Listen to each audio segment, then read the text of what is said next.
La blanquette de veau est un plat traditionnel français dont les origines remontent au XVIIe siècle. À l'époque, elle était considérée comme un plat de luxe, réservé aux tables des nobles et des bourgeois.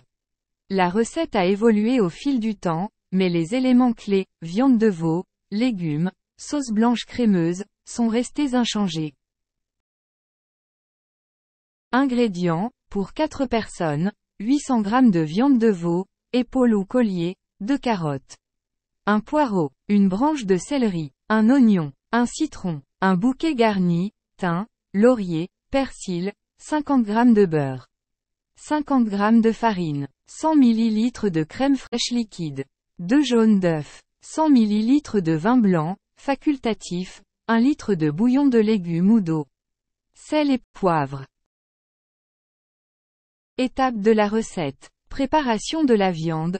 Coupez la viande de veau en morceaux de taille moyenne. Laissez tremper les morceaux dans de l'eau froide pendant 30 minutes pour éliminer le sang. Préparation des légumes. Épluchez et coupez les carottes en rondelles, le poireau en tronçons et le céleri en branches. Piquez l'oignon avec un clou de girofle.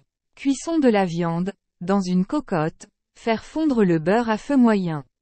Ajouter les morceaux de viande et les faire dorer sur toutes les faces. Saupoudrer de farine et remuer pour enrober la viande. Ajout des légumes et du vin blanc. Ajoutez les légumes, le bouquet garni et le vin blanc, si utilisé, dans la cocotte. Portez à ébullition, puis baissez le feu et laissez mijoter pendant 1 heure à feu doux. Préparation de la sauce blanche. Dans un bol, mélangez les jaunes d'œufs et la crème fraîche. Prélevez une louche de bouillon de la cocotte et l'ajoutez au mélange œuf-crème en fouettant pour éviter les grumeaux. Ajout de la sauce et finition. Versez le mélange œuf-crème dans la cocotte et remuez délicatement. Laissez mijoter à feu très doux pendant 15 minutes sans laisser bouillir. Ajustez l'assaisonnement en sel et poivre. Service. Servir la blanquette de veau chaude avec du riz blanc ou des pâtes fraîches. Vous pouvez également ajouter des champignons de Paris sautés à la poêle pour un plat encore plus gourmand.